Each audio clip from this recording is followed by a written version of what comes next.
Hello, everybody. Scott Stevens here as we bring this first week of November 2020 to a close, drawing us at least 1 week closer to the end of this year. And I don't know if I should be scared or excited that this one ends in 2021, lies just over the horizon. It is not that far off, folks. Definitely less than fewer than 60 days away as we finish this year. And I don't want to know what's coming. I do, but I don't really. All right, let's hit this weather thing so we can get you on with the remainder of your evening. It's a lot later than I'm used to being than talking up here. What we've got is northern lights, and we've talked about this numerous times over the last several weeks. Is this season is in full swing as we move into the winter, the longer nights in the northern hemisphere. That opportunity to see that beautiful event, and it was just too great an opportunity for some folks that traveled to go see them for him to not pronounce his love to his love.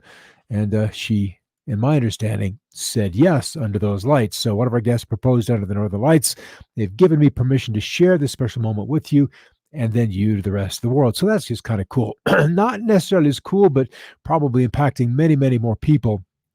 This is the water that has impacted Honduras and Nicaragua as a result of Hurricane Eta, or ETA, as some say. And the flooding is intense. It is widespread, especially in the low-lying areas, and this is going to take some time to wind down. And this is not a nation. This is not a part of the world that has a lot of reserve currency to come along and, throw some money at this. This is going to take some international aid. The rainfall totals, looking at this, have to be upwards of 20 plus inches. I'm certain that there are locations where the numbers are even better than that. At the end of the shot here, and I want to pause this, that's your runways. That's your airport. There's your terminals right there. And that just means that aid, even when Puerto Rico had its hurricane, the airport was still intact. It was on a raised area. It wasn't down in a low-level bottoms surrounding or paralleling a river. So that's nearly a disaster. Well, it's official. Statewide temperature rank of the last 126 years, where we have enough records that we can say we've got a good going. But California having their warmest October thus far. The surrounding states in the top 10, and then Colorado kind of in between, and then cooler and much cooler than weather continuing off towards the north and east. And California is not done with the fires. San Dimas, another couple of them. We'll see that on the fire report here momentarily. But as dry and windy as it has been, they have seen an eruption of additional fires and brush fires. And that's kind of where we are. We're still looking at ETA made its push ashore, did its damage, did its rain, and now it has begun to back out. Yeah, Robin, that is a crazy amount of water. And there's still some areas that we're watching farther out to sea as this hurricane, this tropical season, just has not been able to draw itself to a close. The last season, that was the longest, and it was 05 when I was keenly aware of this, having jumped into the geoengineering field by then. But in 2005, we were into January of 06 and still naming storms. But if we do end up with one more, the sheer number of storms will exceed that of that previous year. This was an interesting stat that I came along today. Tropical storms lasting 2 days or less. You could see there weren't many, but also we didn't have this satellite surveillance back, decades ago. That didn't exist. But we have a lot more of them now, and we don't know if just by numbers, by the ability to surveil the entirety of the oceans, that this figure has changed. It's really hard to say. And the tropical storms lasting more than 2 days, pretty much no change. No change. So it might be that the other is we're dealing with a better surveillance. Now, we are dealing with the potential for ETA to impact the southern coast of Florida. We'll look at that in a moment. If you're looking for some chilly weather, Fairbanks is where it is. You'll find some in Alaska. Fairbanks was turned into a winter wonderland on Friday after about 6 to 12 inches fell across the city with temperatures awfully chilly. And let's see if I can scan over here, pop up to Fairbanks and pull off the rains from the northwest. Scroll back out of Medford where we left it last evening for you. Come up on Alaska. Let's go to weather stations, throw in temperatures, and then Kenai Peninsula. There's Anchorage, about 20 degrees. Fairbanks, That seems like a bit of an anomaly, but 31's a little high. Maybe it isn't. Maybe it isn't. We're just a little bit below freezing. So that snow is not going to melt with these kind of temperatures. And we'll look at the jet stream in a moment to see if that's going to remain the case for a while longer. But nonetheless, right now in the middle 20s. So the snow is sticking. Oh, it's November, Alaska, especially Fairbanks. It'll likely be May, deep into May, before the snow is all gone. Guatemalan Army rescued people stranded from the rooftop of this building today due to the severe flooding. There's just a lot of that going on. And with blizzard conditions about to blast Montana, a third-generation cattle rancher explained how his cows stay warm in these punishing conditions, even when they're covered with snow. So it's just we're coming out of that situation in Montana. It's going to be a long weekend up there. Let's refresh this. And this is an Aurora forecast. They usually only have to forecast about an hour out. And probably nothing visible stateside, but you don't have to get too far into Canada before you begin to see that aurora into the north, provided you have clear skies. Got to have to do that. Still at level 2 on the national preparedness. 7 new large fires were reported yesterday, 3 in Idaho, 2 in Kansas, and 1 each in Minnesota and Montana, with 36 large fires underway that have burned 2.8 million acres. We had 4 that were contained. So now we're kind of getting to that balance where Mother Nature's really helping out.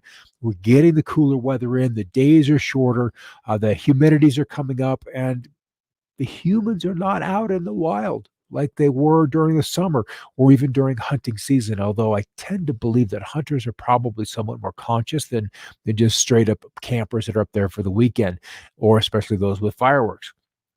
All right, a lot of cool weather's popped into the western states. That cold front is pressing ashore, and the rains have been so-so. They've been okay, not lots. You can see we don't have a solid cloud shield. The rains that have been shown up on radar mostly in Oregon and into Nevada. That hasn't been an aggressive storm. They're just, as we mentioned yesterday, probably wouldn't be able to deal with a whole lot of water.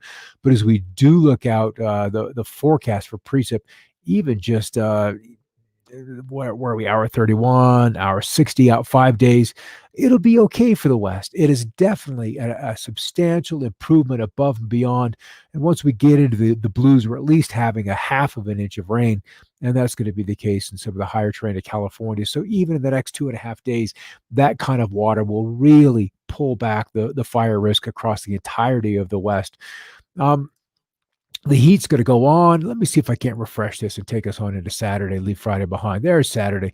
26 potential records broken temperature-wise.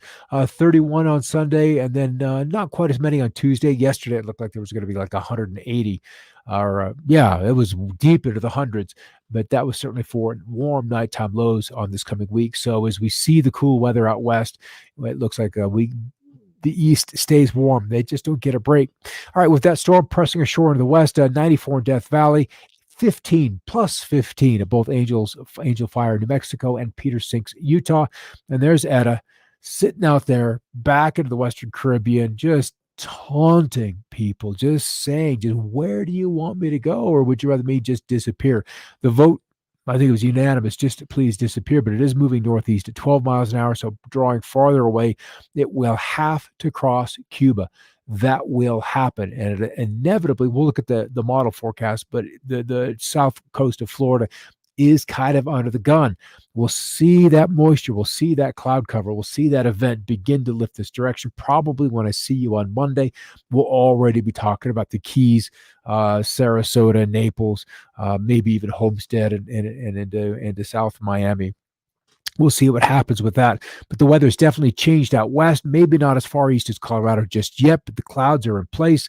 The chemtrails are in the clouds. They're there. And then the cool weather, certainly with a reduction in temperatures, with 33 at Truckee. At afternoon, let's refresh this because we're past 10 minutes after the top of the hour. And there's some cool here and there, but 66 in Salt Lake is not a bad number for this time of night. There's our temperatures there. And then where's our front? Still lollygagging back in California. It hasn't made too much progress inland. But what we need is moisture. We need these dew points. We need some strong south winds from Texas through Oklahoma and then bumping up against the front range. And then that moisture ultimately will feed in to this developing storm across Montana. And the really cold air is beginning to gather, beginning to pool up across western Alberta, western Saskatchewan, and eventually we'll get kind of drawn southbound. That could happen very, very quickly. All right, here's our radar. It's just okay. Not a big deal, not a terribly organized. We anticipated, because the storm was coming in over, honestly, very close to the ocean, or very close to the coastline, that it just wouldn't have a lot with it. And so much of what has fallen in the last 24 hours has been absorbed or taken or stripped away from the event by the coastal and Cascade ranges of Oregon, Washington, and far northern California. And that just doesn't leave a whole lot left to make its way inland. There'll be some, but there just won't be a lot. We're going to have to wait for additional reinforcements. So here's the ripple. It's dynamic, it's compact, it's got a lot of oomph with it. It just is moisture starved. So we get another slider coming down the inside of the mountains of Canada. That's no good. It'd be nice if it happened out here so it could transport some moisture with it. But what it does is introduces the cold air, reinforces and enlarges the cutoff part of the low. That gets big. But also where it goes and how it moves also impacts how we begin to draw Eta towards the north. The two are inexorably linked together. Their fates are kind of going to be defined or confirmed by whatever manipulation in the sky happens, because the events are far enough apart and just marginally attached. A little strengthening here can draw the hurricane towards the west, or a little repressing of this and the western trough. This guy is a little bit slower to arrive, will allow Eta more time on top of the Florida Peninsula. We'll just have to see how this goes, but I'll guarantee you tomorrow, Texas to the western panhandle of Florida will be littered with contrails. Just absolutely littered. So let's see how that goes. And then the west, we kind of have a flat ridge here. This isn't so good. There's no heat. We're not hot, but it really takes until the completion of next week, and we've begun next week before we get any moisture. None of these storms are just really juicy. They're just not drought conditions, and that's probably the good news. So we'll just take a little bit. And in fact, if I think back, that's almost what we asked for. So we could be gentle with the rains initially into California through the Golden State and pressing into the Great Basin just to get things wet again. And then once they're wet, we can begin to green up the grasses and begin to rejuvenate those pastures and those hillsides, so we don't have big old burn scars that all of a sudden are inundated with 2, 3, 4 inches worth of rainfall, and the soils are so dry that they're hydrophobic, and then it all just runs off. If we could just gently rehydrate those soils and get the roots back and growing once again, that would be the best thing possible. So maybe this is exactly the outcome they need to have. Just some gentle storms, no big, what do they call them now? Atmospheric rivers. We used to call them the Pineapple Express. All right, there's your snow in Montana. 2 feet. 2+. It'll be a big event Saturday night, Sunday. So it hasn't begun yet, but it will not be long. By this time tomorrow night, the snow will be underway through much of western Montana. Will slowly spread east through the course of the day on Sunday, with some ice and sleet with that. And then also we'll be looking at Eta growing once again. That looks like it's South Florida. That's almost a Hurricane Andrew kind of path way back in 1980. Boom. So then maybe Allen was 80 and Andrew was 92. That's the way it was. I was in Tulsa in 92 when that happened. So that's what it looks like. It's going to be Eta, and it's going to be the snows in the Mountain West, and then some light snows in California. Another big winter event, but that's largely Canada. And then this guy. What the heck? Can we not end these storms? Another one emerges off the Atlantic at the end of the period, but that's a good distance away. Yeah, Robin, 2 freaking feet of snow. And there's the models. Let me see, 18 ECMWF. Let's go back to the longer range and see. It's still a lot of snow. By the time that the next 10 days is done, that area is snow covered. And when we do get Arctic air coming down from the north, it'll roll across this snowpack, and that just is kind of festive. All right, you can see the warmth, almost the record heat, slowly get pressed to the east by this cold, but still the southeast from Florida, Georgia, the Carolinas, and then we warm right back up, probably to see another round of record heat in this time frame. Which what day is this? That would be a Wednesday the 18th. So that's another warm couple of days coming. So the East is really going to have just a gorgeous November. We'll probably be talking about that at the end of November, about some of those states having one of their top 5 warmest Novembers. All right, that's it for the night. It was crazy to go through Twitter today looking for weather stories, and all my weather dudes are talking politics. How, it's just kind of the way the states are right now, trying to figure out what the absolute hell is going on. It's just, we're not done. This baby is not done, not even by a long shot. All right, Robin, have a great night. And those of you that are on there, I see you one on my page, one of Success Secrets, one over there on YouTube. Good to have you aboard. Yeah, take it easy. Don't take all this too seriously. We'll get through this. There will be changes on the other side of this. Both sides are going to get absolutely weirded out, and it's already beginning to happen. It's been a huge, huge revelation as to what America is really, really like. All right, we'll leave you with that. I'll catch you on Monday with another perspective.